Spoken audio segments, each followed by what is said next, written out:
Hi there, I'm Karen, and I'm one of the librarians here at the ULM Library.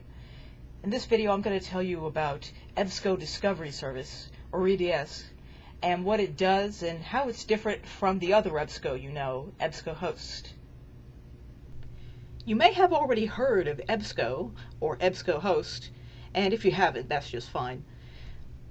But EBSCO Host and EBSCO Discovery Service are actually not quite the same thing, and yet they also kind of are the same thing, because if you've used both of them, you kind of know that they work very much the same way.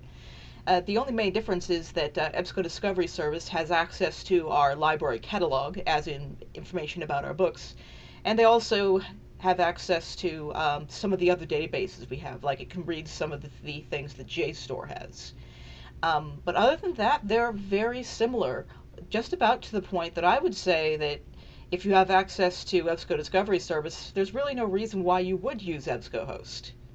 I mean, even I have to admit, at first I didn't really like EBSCO Discovery Service. I thought that EDS had too much stuff in it and it was too confusing. But over time I began to realize that it was actually a lot better than EBSCO Host in several ways, in my humble opinion. I suppose the only notable difference between EBSCO Host and EBSCO Discovery is that when you go into EBSCO Host, it will always make you choose databases from the Choose Databases list. This is really the only change that sticks out between the two, and in my humble opinion, I think it's great that EDS doesn't use this. I mean, do you really want to have to go through each one of these, figure out what each database does, and then click on it? Most of the time what you do is just click Select All and Continue. In EDS, it pretty much already does that. I guess this is just something I need to get out of the way real quick because EBSCO Host is so popular. There's really not a very big difference between EDS and EBSCO Host. And if you know how to use EBSCO Host, you already know how to use EDS for the most part. And if you don't know how to use either of them, then I would say it's probably better to start off with EBSCO Discovery Service because it has a lot more features to start with. The easiest way to get to EBSCO Discovery is right here on our homepage where it says EBSCO Discovery.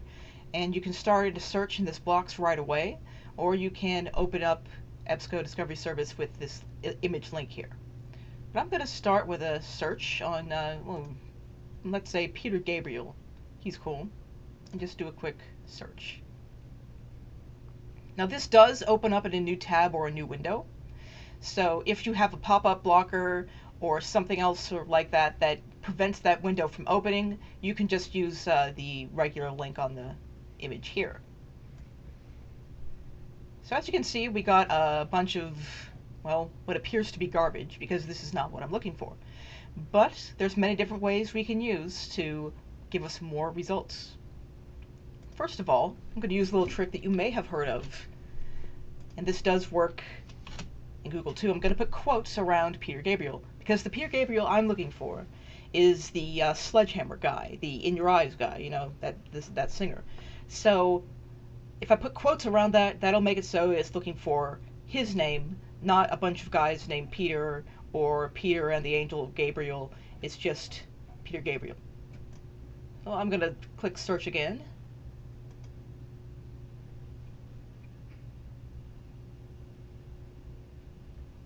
As you can see, I've got many more results that deal directly with Peter Gabriel. However, there's also a guy named John Peter Gabriel, but it's a lot better than it was before. But what else can we do?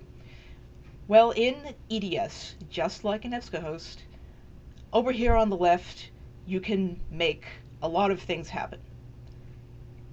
I suppose one way of thinking of this is that, like, what if in real life you were trying to find something in a large pile of other things? Sort of like trying to find something in this drawer over here. Like, I know that this drawer has most of my personal stuff, but if I'm looking for my fiber pills, then I would need to know exactly where they are. So EDS helps you kind of organize this stuff until you have a more useful way to look for what you need. Like, here they are. So once you get used to that kind of searching, the limiters on this side of the page start to make a bit more sense. Like, first of all, I might say, well, I don't really need scholarly peer-reviewed journals, So I can uncheck that, and that's going to greatly increase the amount of results I'm getting, because that brings in newspapers and magazine articles, of which there are going to be a lot. So now I've got like 18,000 something. I can also limit it by date, because I know that Peter Gabriel wasn't born until like 1950, so I can pull things up to like 1962 safely, and then I won't get any of the results from older eras. Probably my favorite limiter is the subject limiter, because those are usually attached to these articles by human beings who actually read them a bit and decided what they were about, which is different than a robot just going through a bunch of pages and searching for certain words. So I see that Peter Gabriel actually has his own subject, so I'm going to select him, because that makes sure that I'm getting articles that are actually about him, rather than ones that kind of mention him being somewhere, like Peter Gabriel was at the Oscars or something like that. And so actually I've got quite a few good articles, and I know that they are because I actually have read a couple of these. But there are other ways to limit these too. Content provider will be pretty useful to you if you remember EBSCO host, because these are the little database pieces that were also in EBSCO host that you don't have to select anymore, but if you really wanted to know which databases have which hits, content provider will tell you. As you might expect, if you want to see something in full text, just click on its title or where it says full text. So I'm going to open that up in a new tab, and the information about the article is right here, and it has it available in full text HTML here, which is different from the PDF, which is probably going to look the way that it did in print. The PDF is probably the most popular way to distribute anything in EBSCO. So, cool. So that's the full text as it appeared in the print magazine. And it actually is full text searchable. So if you press Control F on your keyboard, you can search it for a certain word if you want to. And that's actually a really great way to find out whether or not a certain article is about what you need it to be. Or you can also save it to your hard drive for later use. One of the great things about EDS is that it can find database results in databases that are not EBSCOs. But unfortunately, I have to admit that this doesn't always work exactly the way it's supposed to. However, I notice also in this list we have some results that say full text or link source, or check link source for full text. And in my humble opinion, again, link source to me, that usually means we may or may not have that. Because sometimes it works and sometimes it doesn't, and I kind of wish I had some better news than that, but sometimes it really depends. So if I click this, strangely enough, those link source things are gone, and now it just says I need to request this item through interlibrary loan. That is a glitch, but there's a way around it. So if I go back here and click on full text through link source, it'll think about it and take us to LexisNexis. And where it's thinking really hard, and it worked. My goodness, it worked. So what this has basically just done is that it has found this article in one of the other databases we have, which is not an EBSCO database. And that's really useful. And actually this was really successful because it actually brought us to the article that we were looking for. Sometimes it doesn't, I have to say. So you may be wondering though, well, so what happens when it breaks and it doesn't work? Well, there's a way around that too. If I click on this and look at the source information, I can see that it's in the New York Times, and it also has the volume, issue, and the date. So let's say that this hadn't worked, and I need to go find the article myself. How I would do that is that I would go to the library homepage and use the library catalog search, which is different from EBSCO Discovery. And we're going to do a periodical title search for New York Times. Now, you just don't want to do a regular search because otherwise it's going to look for everything that has New York Times in it. And there are a lot of New York Times books out there, so That's not quite what we want. You want to look for a periodical title and then do your search.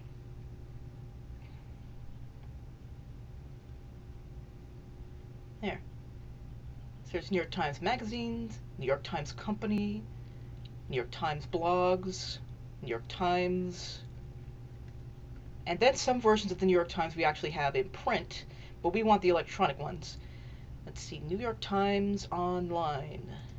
So if you click on URL, it'll take you to the record, and it'll show you which databases we have that available. So it looks like it's in Biography Resource Center, LexisNexis, and they have different years available. Now they have more years in LexisNexis. So if I click on that, it'll open up another window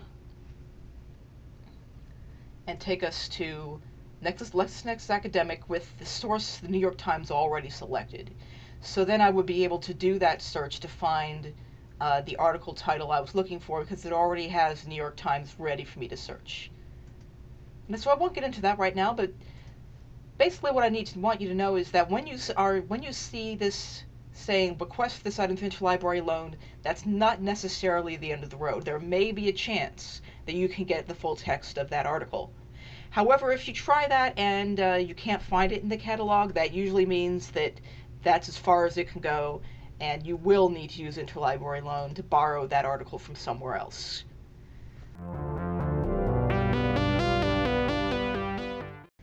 Although EDS is best known for getting articles, it can also get you access to ebooks and regular print books that are in our collection. And as you might have guessed, the way to limit your search to just books is going to be on the left-hand side of the page. So if I search EDS for popular music, a lot of items are going to show up at first. We've got about almost 5 million, which is too many to read. But if you click on full text, it'll firstly narrow it down to things that we have in full text. See, it's gotten a lot better there already. And if I go under source types, I can search for books and ebooks. So if I update that, it'll show me ebooks. And so when you're looking at our ebooks, there's an option for download offline and ebook full text.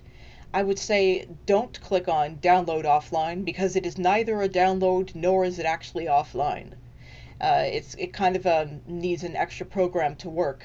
What you want to click is ebook full text here, and it'll open up the book so you can read it just like it was a real life book. Because all of these are legitimate books. None of them are pretend books or anything like that. And I can flip through it just like I would a regular book. If you click on this spyglass icon here, you can actually search it for a certain word if you want to. Like if I want to look for Africa, it will actually find where that word appears in the full text. Because they're so useful, most of the newer books we have tend to be ebooks. But if you wanted a book that is just a physical book, the kind that you could carry around, hard copy, there's a way for EDS to do that too. But it's not what you might think. You would think that if you unclick ebooks, all of the ebook results are going to disappear. But that does not happen, and that's because all of these are books, you see. They're not pretend books, they're not fake books, they're all books. It's just that they're electronic. So if you need something that is hard copy, the way to tell EDS to do that is to click on location, which is different from geography. And if you click on ULM library, not electronic resources here, that's when it'll bring up the items which are actually physical books in the ULM catalog, and it'll even tell you what the call number for that book is and where it is in the library, like this one's in the stacks. Or if I click on this one, it'll tell me more about where it is, like how big it is, what year it was published, and where you can find it in the library. So you can find your physical books here in EDS too.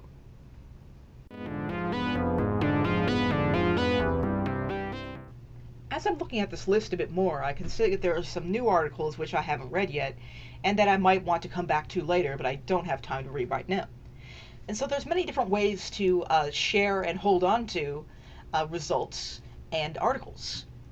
Firstly, if you click on share up here, you can actually make it a permalink to this search, or add them to your folder account, which I'll explain in a little while. So that will get me to this search, but if I want a certain article, and I'll just click on this one again, there are different ways to share and save citations. And when you're doing a lot of heavy research on something and you're looking at many, many, many different articles, and then working on different articles for different projects, for different classes, that's a lot of articles. But there's a way to keep all those organized. On the right-hand side of an article page, you'll find various tools which you can use to save and keep and share items. You can save it to your folder account, which I'll explain in a bit. You can send copies to yourself by email. You can get citations. You can use a citation program if you have one of those. And you can link to the article directly with a permalink. Most of these tools are fairly self-explanatory. Like when you click on the email button, a little email thing shows up and it'll let you send it to your email. And the cite button is extremely useful, and it has different citation styles. And you just can copy and paste that right into your reference list, and it'll take care of it for you. These aren't 100% correct all the time, but they're pretty close, and you can fix them up once you put them in there. One thing I do need to explain is that permalinks are special because it's the only way you can actually link to these articles. And these links do work on and off campus. You just need to log in when you're off campus with your ULM login. Because up here, what appears in the address bar up here, this is not a real URL. This will not take you to this article. The only way to link directly to anything is with these permalinks here. But let's say, though, that you have a lot of articles that you want to keep track of, and you don't want to have to email all of them or save all the links or have all these PDFs flying around. You just want to have it all in one spot. You can use your folder account for that, and these work in EBSCO too. So I'm going to sign into my folder account, and it'll ask me to log in. If you don't have one, you can click on Create a New Account here. And this doesn't have anything to do with how you log in from off campus. That's a separate system. This is just for your personal folder account. So if I have this right, there, I'm in. So now I'm back to my results list, but now I'm logged in and it tells me I'm logged in. So if I click on Folder up here, it'll show me all the articles I've stuffed into it over time. And I even have some subfolders down here, which means that you can actually create folders and put different kinds of research into it. So you can have one for each class that you're doing or each paper project that you're doing, because otherwise they just all appear in the main folder all together.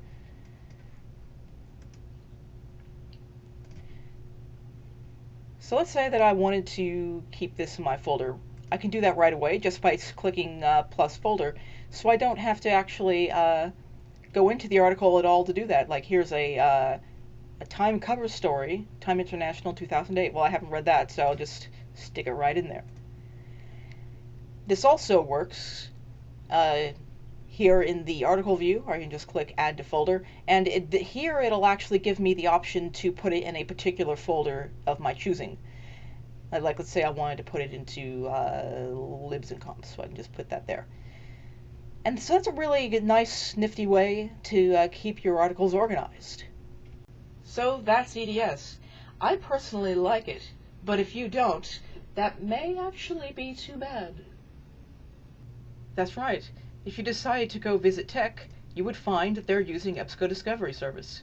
If you decided to use LSU's catalog, you would find that it also is actually EBSCO Discovery Service. And the reason why it's so popular is because it's actually pretty good, in my opinion. Thanks a lot for watching. If you have any questions about EDS or anything else, you can always contact us at the library webpage at ulm.edu/library.